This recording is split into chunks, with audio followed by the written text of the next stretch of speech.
Chaz back with another video. This is my UEFA World Cup qualifying match day 2 review for Group J, K and L.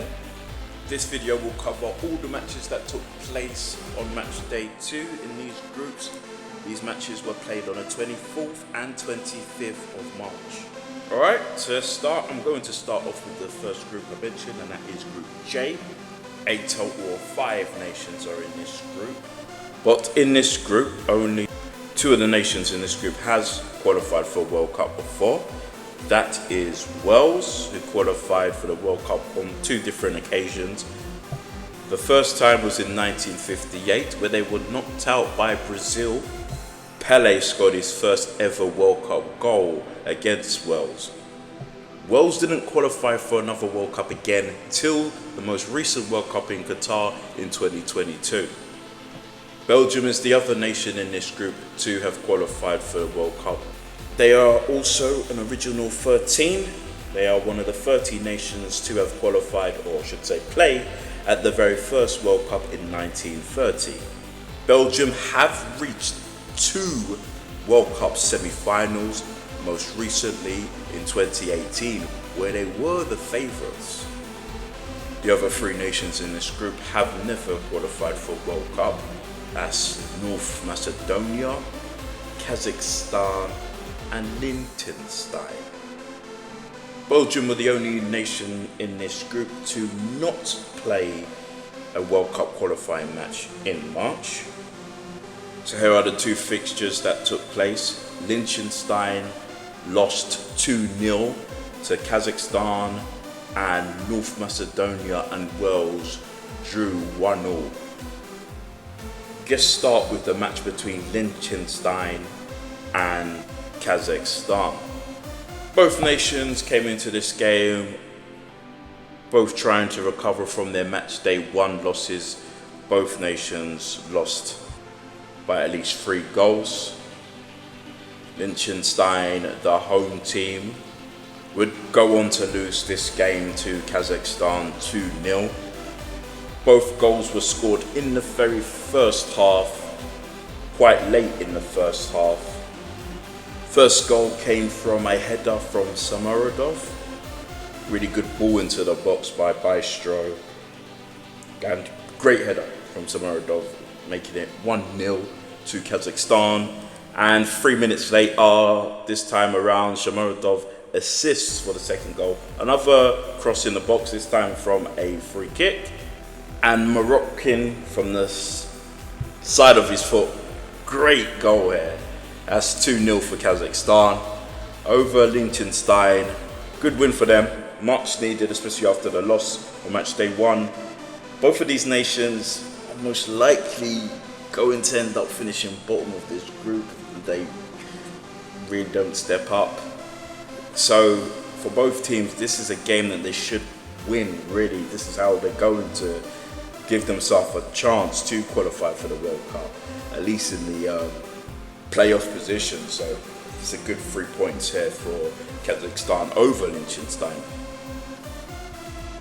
This win for Kazakhstan is also the first time they have won a World Cup qualifying match since 2013. That was back in the 2014 Brazil World Cup qualifiers. So very long time. But yeah, positive win there for Kazakhstan. Should mention quickly though, and I will discuss match day 3 and 4 later on in other videos when I get there. But both Kazakhstan and Liechtenstein do lose their next matches. Liechtenstein loses to Wales and Kazakhstan loses to North Macedonia. So again, it's going to be tough for these 2 teams. Just mentioned North Macedonia and Wales. They were the other fixture on match day 2. Both drew 1-1. The goals in this game came right at the end. 1 minute into injury time, North Macedonia do score a horrible back pass from Joe Allen. Just hands it to Moeski, who finishes it off 1-0 to North Macedonia, and this would have been a big win for them. Back-to-back wins, but 5 minutes later, Brooks scores to equalise for Wales. Honestly believe keeper's at fault for this one. Kind of panicked right at the end there. She probably shouldn't have came out. Yeah, I think keeper just gets it wrong there. Unlucky for North Macedonia there, but good way to get a point back for Wales. Wales do have mixed results on match day 3 and 4. Gonna mention they do beat Liechtenstein but lose against Belgium after a great comeback. We'll discuss those games later. North Macedonia has a really positive here. They managed to get a draw out of Belgium after being behind for quite a long time, and then they get a 1-0 win over Kazakhstan, so positive for them on match day 3 and 4. But at the end of match day 2, in Group J, look at the table, we have both North Macedonia and Wales level on points after both winning their first games and then drawing against each other, but North Macedonia have the superior goal difference. In third place you have Kazakhstan after winning one game and losing the other, and they are just a point behind Wales and North Macedonia. In fourth, Belgium, the only team that did not play on match day 1 and 2, are in fourth. And bottom you have Liechtenstein, who lost both of their opening games and have a -5 goal difference. So at least at the end of March, North Macedonia and Wales are in good positions, with Liechtenstein having a lot of work to be done if they are going to have a chance of qualifying for the 2026 World Cup. Alright, let's move on to another group. Next group, we're going to move on to Group K. So the nations in Group K. 2 of the nations in Group K have qualified, competed at the World Cup in the past, including a World Cup winner, and that's England, who competed at the World Cup for the very first time in 1950 and have won the World Cup on their home soil, being only the 3rd nation at that time to have won the World Cup on home soil, winning it in 1966. The other nation that have qualified for multiple World Cups in this group, and FIFA recognised as the successor team to Yugoslavia, who competed at the very first World Cup in 1930, that is Serbia. The other 3 nations in this group is Albania, Latvia and Andorra. Serbia, the nation in this group to not compete in March. The 2 fixtures though, you have Albania, who defeated Andorra 3-0, and England, who also won by 3-0 against Latvia. Albania lost their opening game away to England, so they needed to bounce back, and they did very well when they beat Andorra 3-0 at home. They scored very early on, 9 minutes in, as Lani got a free kick near the end of the box. Good ball in, and managed, got his head to the ball. 1-0 Albania. 10 minutes later, managed, doubles Albania's lead. That's a second goal for him as well. Brohard collects the ball, runs into the box, good feet there, passes it, and yeah, that's a 2-0 for Albania. No goals were scored, no more goals were scored in this first half, and late on into the second half, Albania completes their 3-0 win against Andorra. Zuni scores the third for Albania. Good win there for them. Mixed results for Albania in March, after their defeat against England. Again, nice bounce back against Andorra. With Serbia eventually coming up, and they have to play England again. Andorra is the teams that Albania probably shouldn't be beaten if they're going to have a chance to qualify for the 2026 World Cup, and it will be their first time if they do manage that. I should mention that they pick up 2 draws in their next 2 games in June, so could have done better there in June, but again, in March, as mentioned in match day 2, not bad. For Andorra, this is back-to-back defeats, and it does get worse for them in June after losing to both England and Serbia. And I just mentioned England. England took on Latvia and defeated Latvia 3-0. First, James with a really good free kick in the 38th minute. 1-0 first half for England. Second half, in the 68th minute now, Harry Kane doubles England's lead there. Declan Rice with the assist there, and Harry Kane just ain't gonna miss from there. So, good goal there. And finally, Eze in a 76th minute, ball from Foden to Eze. Great feet here, smashed it in. Great win for England. That is back-to-back wins for England. I said in my other video that I was there for England against Albania, was at Wembley for that one, and missed out on this game, to be fair. I think it was working, but still good for England there. That's back-to-back wins on their opening 2 games for this World Cup qualifiers. They do win their next game against Andorra in June, so match day 3. Good there, 3 out of 3 for England in the World Cup qualifying stages. Alright, let's just look at the group there. We have England on top of the table after match day 2. Anyway, with back-to-back wins, maximum points. 6, Albania, with 1 win and 1 defeat, are second in the group. With Latvia also on 3 points, third in the group. Poorer goal difference, why Latvia is below Albania in this group.